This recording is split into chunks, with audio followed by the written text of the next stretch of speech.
Disclaimer, this video will have some spoilers in it. I'm not going to try to spoil anything major, but some of the stuff I'm going to talk about does require me to tell you some of the story. I do think this game is best played through blind though, so if you want to wait, I understand. TLDR, I do think this is a great game, and if you enjoyed Breath of the Wild, I absolutely think you should play this. But I would not say that it's like a 10 out of 10 God's greatest gift to mankind masterpiece or anything. With that out of the way, let's get into why I think Tears of the Kingdom is a dumpster fire, awful, poopy game.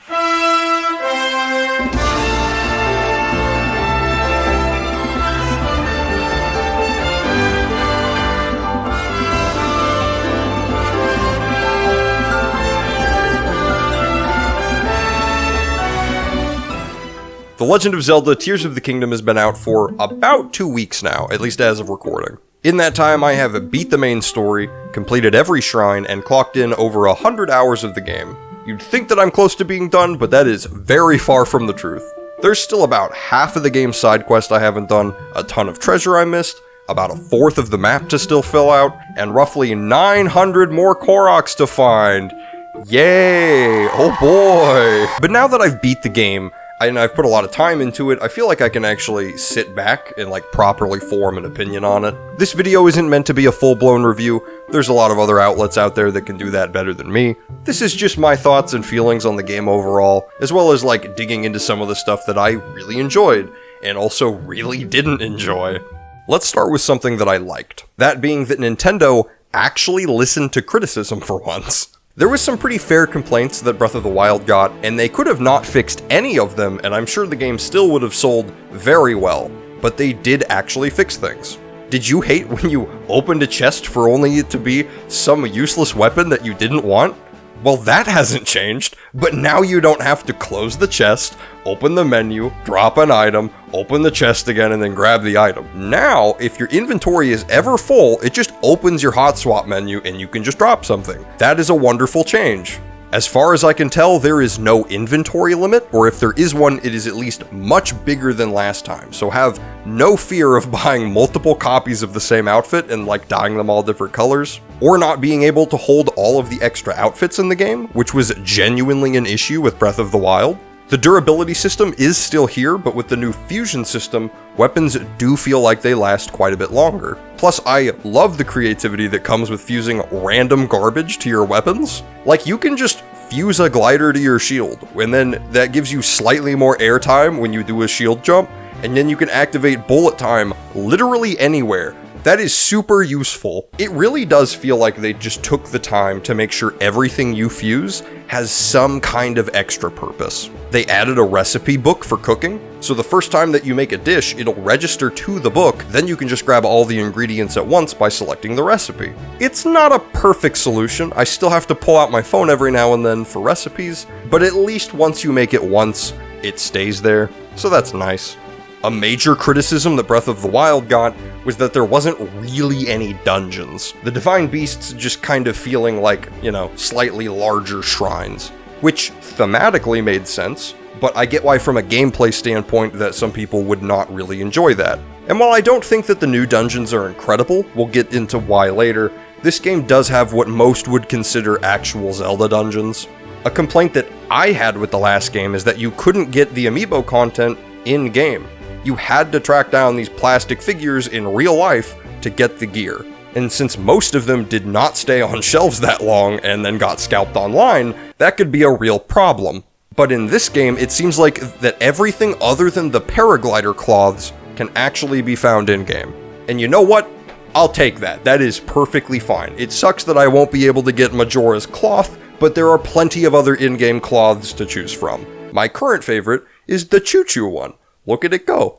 So yeah, it really does feel like Nintendo sat down and listened to a lot of the fair complaints that they got for Breath of the Wild, and then did their best to try to improve upon it in their own little Nintendo way. With all that said, I do still feel like the game was lacking in some aspects, the 4 main dungeons being one of those things. While yes, they were more unique than Breath of the Wild's Divine Beasts for sure, they basically all revolved around the exact same formula. Go to area, find partner, they get a calling from the spiritual being, go to dungeon, spirit tells them to hit 4 switches, You hit 4 switches, boss appears, beat boss, cue identical cutscene that tells him to touch the stone. That is exactly what happens 4 times in a row. I'm not even joking. Now, the dungeons themselves are themed differently. They do actually feel like 4 distinct dungeons with their own unique little gameplay quirks. The bosses are also completely different this time. So I'll give them a pass on like the atmosphere of it. I think they did a good job with that. But it certainly doesn't feel like older Zelda dungeons, right? It feels like how people would make fun of Zelda games if they never played another Zelda game. I just didn't find them to be that satisfying to complete. I don't think that they're nearly as memorable or well crafted as previous Zelda dungeons, and I was kind of hoping for better. That's kind of what I personally wanted out of Tears of the Kingdom, right? I wanted them to take the key gameplay and world of Breath of the Wild, but then lean more into that linear story with like super interesting dungeons, and I just don't feel like that's what we really got. It's perfectly fine how it is. I think people will like them more than the Divine Beasts, for sure, but I don't think that they did that great of a job. It feels like they did just enough to work with the story. I feel like the champion's vows in this game are a significant downgrade from Breath of the Wild's champion abilities. So just like in the first game, once you help the main local areas, the champions of those lands give you an ability. But instead of just giving the player an ability that they can activate at any time, you instead get a duplicate of the NPC that helped you during their dungeon.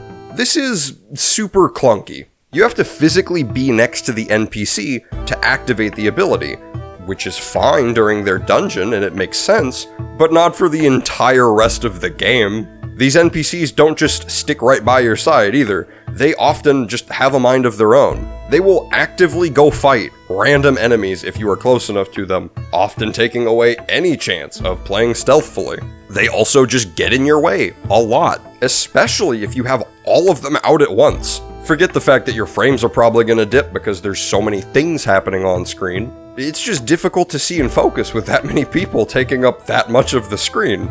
You'll also end up activating their abilities by mistake all the time, because they are often in your way. And when they're not in your way, they're just somewhere else. Like, they'll just wander off, so it feels like when I need to use them, they're never there. I think the most frustrating part is that Nintendo knew that this wasn't a great idea. I mean, they give you the option in the menu to toggle champion vows on and off. That way they don't do all the dumb stuff that we just talked about. But like, 2 of the vows have special characteristics. Tulin's vow can activate whenever you're gliding, and Yunbo's vow will activate whenever you're on a vehicle. It's just so odd that these 2 got special treatment, but the others didn't. It just feels very rushed and clunky, which is very odd considering a lot of the game feels super polished. I just think Breath of the Wild system, where abilities were either always active or you activate them with a button, is significantly better. It makes it feel like Link himself is actually getting stronger throughout the game, whereas this feels like you're getting a shitty NPC that follows you and gets in your way times 5. The only plus side to this system is that you have some meat bags out there on the field during a big fight. So if you're facing like a big boss or something, the boss won't always target you, which is nice. But we could have had the best of both worlds. They could have just given you an NPC that can fight enemies, and then you can toggle them on and off, and also give you their abilities separate from the NPC that you activate with a button combo, and you can also toggle them on and off from the menu. I don't see any reason why after the dungeons, you have to stand next to the NPCs to use their abilities. It just feels very backwards, and I'm kind of baffled that Nintendo actually went with it, especially when they could have easily made it much better. Something else I feel like I need to mention is the game's performance. Now look, I get it, right? This game is basically running on an Android tablet from like 2017. I don't expect it to be performing at a constant 60 frames 1080p, but I will say that the performance dips are noticeable. It usually runs at a fairly solid 30, just like Breath of the Wild, but there's plenty of times where it dips below that. If there's a lot of enemies, items, or characters on screen, expect frames to drop. If you use Ultra Hand like at all, expect frames to drop. There's some areas of the map that just don't run at a constant frame rate. I noticed several instances where I would walk towards or away from something and you can see the terrain shift around you in a very unnatural way as it's trying to save resources. There's a few times where you'll look in the distance and you'll notice something running at like a really choppy frame rate. And I'd say about half of the time when you go between like the sky, the overworld, and the depths, there will be a slight freeze while it's loading the new area. I'm not gonna be that much of a stickler about it, right? It's still playable, I've been having a great time with the game, but I'm also not gonna give it a pass just because it's Zelda. But unlike the performance issues with, say, the past few Pokemon titles, I think that they're actually pushing the limits of the hardware. I don't think it's necessarily the game's fault, but it has noticeable issues, and I felt like I needed to bring that up. So one of the final major criticisms I have is a problem that I also had with Breath of the Wild, and they were so close to fixing it, they just didn't go all the way with the new feature. Something I've always hated with Breath of the Wild is that once you beat the game, it does not make it any easier to find any of the collectibles. And I get it, right? That's probably a gameplay decision, right? You know, they don't want to make it too easy, they don't want to take all the fun out of finding little treasures, they want to give you a reason to keep playing the game after you've beat it. But once I've beat the main story, usually I shift into more of like a completionist mode, right? I just want to go find and complete everything. So an idea I had back with Breath of the Wild was that after you beat the main story, you'd be able to unlock some kind of map that would like show you the rough locations of shrines, Koroks, treasure chests you might have missed. They did something similar in Wind Waker with treasure charts, and I thought the feature would fit perfect for this game. And they almost did it. They were so close. A new mechanic in Tears of the Kingdom is old maps. You find these in chests, and they're usually on Sky Islands, and when you collect them, it marks a location on your map where treasure is in the depths. I think this mechanic is great, it's wonderful, it's basically what I wanted, they just didn't go far enough with it. It's great that you can get maps to find treasure, but you still have to find the maps. And there's also no maps for shrines or Korok seeds. Imagine if they like brought back Tingle or something, and for like a hefty price, he would sell you maps that would mark treasure chests, or shrines, or Korok seeds. They already have an NPC that sells you compendium entries. I didn't think it was that big of a stretch. Obviously he wouldn't appear till after you beat the game, because like we wouldn't want to take all of the fun from it, and Koroks aren't really designed for you to collect all of them anyways, so I get it, but when you make a gigantic open-world collect-a-thon-style game, I think it's important to also build in a way to help players experience all that content. I mean, yeah, I can open up ZeldaDungeon.com and spend an hour marking things off on the interactive map, and it's wonderful that the community has made things like that, but I feel like it would be better if the game simply, you know, implemented something like that into the game. I feel like Nintendo should have looked at how helpful and wonderful these interactive maps were, and just doubled down on that idea, turning it into a gameplay mechanic. And they were so close! And hey, maybe I haven't completed the game yet, so maybe the feature is there and I just haven't found it yet, but I feel like I would have found it by now, and it sucks that I have to rely on like a third party to find and play a sizable amount of the content. I don't know, it just sucks. It was such a good idea, and they almost did it. They were so close. So close! Alright, now just some like small, miscellaneous, rapid fire, like good and bad stuff that I kind of want to gush about. I love that they brought back all of the DLC items from the first game. Also, the travel medallion is back, and you get 3 of them, which is so much more convenient than last time. Also, you can recall the medallions from the map screen, something you could not do in Breath of the Wild, for some reason. I experienced only one single bug during my entire playthrough. There's this mission where you have to like find items around the Great Deku Tree, and instead of me grabbing the item because my inventory was full, I just used Ultra Hand and I was just gonna like carry it over there. But when I grabbed it, it clipped into the tree, and I could not grab it anymore. Super easy fix, I just like saved and reloaded and everything refreshed, but like I just felt like I should mention that. I only found one bug. I ended up collecting all of the tears first, which are this game's memories. Man, I do not recommend doing that, because basically they tell you the entire story of the game. Then you have to go through several hours of story missions of people going, "Where's Zelda? Where's Zelda?" Meanwhile, you know, like, exactly what happened to Zelda. Just something, it's just a recommendation I have for people, you know. Don't fill out the map first, just do the story missions. There is a 5th dungeon that had a slightly different formula to the others. I actually really like how it started, because the dungeon was basically you building a mech that then becomes your partner. Spoilers? It's a shame that after that, it turns into probably the worst experience in the entire game. You control the mech, and you walk across the depths to get to the quote-unquote dungeon. It is slow, it sucks, it runs on your battery, and if you get hit at all, you still take gloom damage. It was actually awful. The boss fight concept was also good, but because of how the mech controls, it just ruined the entire thing. So yeah, that sucked. The one creative dungeon that they did, I really disliked, just because of the gameplay mechanics, and it is what it is. Sheikah technology is nowhere to be found, and we have no idea why. I thought that they would reveal more of what happened throughout the game, but there's nothing. Shrines, divine beasts, Sheikah slate, guardians, master cycle, gone, vanished. No explanation as to why.